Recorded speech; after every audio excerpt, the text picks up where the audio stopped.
April 1ರಂದು ರಾಜ್ಯದಲ್ಲಿ ಭಾರಿ ಸಂಚಲನ. ರಾಜ್ಯ ಬಿಜೆಪಿಗೆ ಸಿಕ್ತಾ ಮಹಾ ಸಂಚಲನದ ಸುಳಿವು. ಏಪ್ರಿಲ್ 1ರಂದು ರಾಜ್ಯಕ್ಕೆ ಅಮಿತ್ ಶಾ ಅವರು ಭೇಟಿ ಕೊಡ್ತಾ ಇದ್ದಾರೆ. ಭೇಟಿ ಹಿನ್ನೆಲೆಯಲ್ಲಿ ಗರಿಗೆದರಿದೆ ರಾಜ್ಯ ಬಿಜೆಪಿಯಲ್ಲಿನ ರಾಜಕೀಯ.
ಅಮಿತ್ ಶಾ ಅವರು ರಾಜ್ಯಕ್ಕೆ ಭೇಟಿ ಕೊಡ್ತಾ ಇರುವ ಹಿನ್ನೆಲೆಯಲ್ಲಿ ರಾಜ್ಯ ಬಿಜೆಪಿಯಲ್ಲಿ ರಾಜಕೀಯ ಗರಿಗೆದರಿದೆ.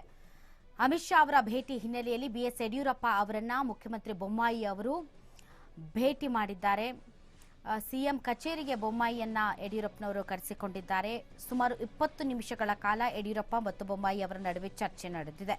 ವಿಧಾನಸಭೆ ಕಲಾಪದ ಮಧ್ಯೆಯೇ ಉಭಯ ನಾಯಕರ ಚರ್ಚೆ ನಡೆದಿದ್ದು ಸಚಿವರಾದಂತಹ ಮಾಧುಸ್ವಾಮಿ, ಶ್ರೀರಾಮುಲು ಸಹ ಈ ಒಂದು ಮೀಟಿಂಗ್ನಲ್ಲಿ ಉಪಸ್ಥಿತರಿದ್ದರು.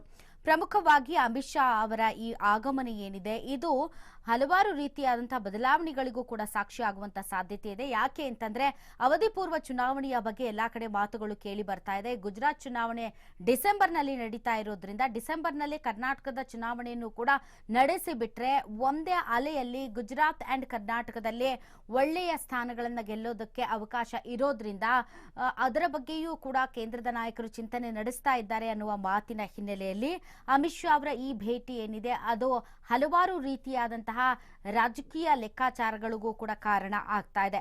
ಪ್ರಮುಖವಾಗಿ ಸಚಿವ ಸಂಪುಟದಲ್ಲಿ ಈಗಾಗಲೇ 4 ಸ್ಥಾನಗಳು ತೆರವಾಗಿದ್ದು ಬಸವರಾಜ ಬೊಮ್ಮಾಯಿ ಅವರು ಮುಖ್ಯಮಂತ್ರಿ ಆದಾಗಿನಿಂದ ಇಲ್ಲಿಯವರೆಗೆ ಆ ಒಂದು ತೆರವಾಗಿರುವಂತಹ ಸ್ಥಾನಗಳಿಗೆ ಅಥವಾ ಖಾಲಿ ಇರುವ ಸ್ಥಾನಗಳಿಗೆ ತುಂಬುವಂತಹ ಕೆಲಸ ನಡೆದಿಲ್ಲ. ಅಂಡ್ ಬಹಳಷ್ಟು ಜನ ಮಂತ್ರಿಗಳಾಗ್ತೀವಿ ಅಂತ ಕಾದು ಕುಳಿತಿದ್ದಾರೆ. ಅವರೆಲ್ಲರನ್ನೂ ಕೂಡ ಈಗ ಸಮಾಧಾನ ಪಡಿಸಬೇಕಾಗಿದೆ. ಮತ್ತು ಉಳಿದಿರೋದು ಕೇವಲ 1 ವರ್ಷ ಆಗಿರೋದ್ರಿಂದ ಎಲೆಕ್ಷನ್ಗೆ ಅದರ ನಡುವೆ ಹಲವಾರು ಹೊಸಬರಿಗೆ ಸಂಪುಟದಲ್ಲಿ ಸ್ಥಾನವನ್ನು ಕೊಡೋದರ ಮೂಲಕ ಪ್ರದೇಶವಾರು ಜಾತಿವಾರು ಸೇರಿದಂತೆ ಮುಂದಿನ ಚುನಾವಣೆಗೆ ಅನುಕೂಲವಾಗೋ ನಿಟ್ಟಿನಲ್ಲಿ ಯಾವ ಬದಲಾವಣೆಗಳನ್ನು ಸಂಪುಟದಲ್ಲಿ ತರೋದಕ್ಕೆ ಸಾಧ್ಯ ಇದೆ ಅನ್ನೋದ್ರ ಬಗ್ಗೆನೂ ಕೂಡ ಚರ್ಚೆ ನಡೆದಿದೆ. ಸಂಪುಟ ಪುನಾರಚನೆಯ ಬಗ್ಗೆ ಚರ್ಚೆ ನಡೆದಿದೆ. ಇನ್ನು ನಿಗಮ ಮಂಡಳಿಯ ಅಧ್ಯಕ್ಷರುಗಳನ್ನ ನೇಮಕ ಮಾಡುವಾಗ 2.5 ವರ್ಷ ಅನ್ನೋ ತರದ ಒಂದು ಥಿಯರಿಯನ್ನ ಇಟ್ಕೊಂಡಿದ್ರು.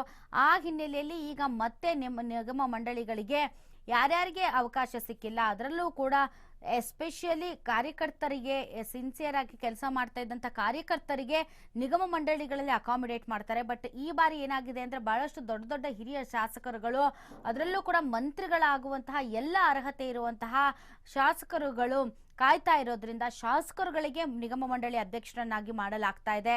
ಸೊ ನಿಗಮ ಮಂಡಳಿ ಅಧ್ಯಕ್ಷರನ್ನು ಕೂಡ ಬದಲಾವಣೆ ಮಾಡುವ ಕುರಿತು ಚರ್ಚೆ ನಡೀತಾ ಇದೆ. ಆ ತರದ ಬದಲಾವಣೆ ಆಗುವಂತಹ ಸಾಧ್ಯತೆ ಇರೋದ್ರಿಂದ ಮುಖ್ಯಮಂತ್ರಿಗಳು ಪ್ರಿಪೇರ್ ಆಗ್ತಾ ಇದ್ದಾರೆ. And more over Amit Shah ಅವರು ಬಂದ ಮೇಲೆ ಇದೆಲ್ಲದಕ್ಕೆ ಸಂಬಂಧಪಟ್ಟಂತಹ ಲಿಸ್ಟ್ ಅನ್ನ ಬೊಮ್ಮಾಯಿ ಅವರು ರೆಡಿ ಮಾಡಬೇಕಾಗುತ್ತೆ. ಹಾಗಾಗಿನೇ ಯಡಿಯೂರಪ್ಪನವರ ಜೊತೆಗೆ ಬೊಮ್ಮಾಯಿ ಅವರು ಮಾತುಕತೆ ನಡೆಸಿದ್ದಾರೆ. ರಾಜ್ಯ ಬಿಜೆಪಿಗೆ ಏನಾದರೂ ಮೆಸೇಜ್ ಕೊಟ್ಟಿದ್ದಾರಾ ಅಮಿತ್ ಶಾ ಅವರು? ಭೇಟಿಗೂ ಮುಂಚೆ ಏನಾದರೂ ಹೋಮ್ ಮಿನಿಸ್ಟರ್ ಹೋಮ್ ವರ್ಕ್ ಕೊಟ್ಟಿದ್ದಾರಾ? ಈ ರೀತಿಯಂತ ಹಲವಾರು ಮಾತುಗಳು ಕೇಳಿ ಬರ್ತಾ ಇದೆ. ಹಾಸನ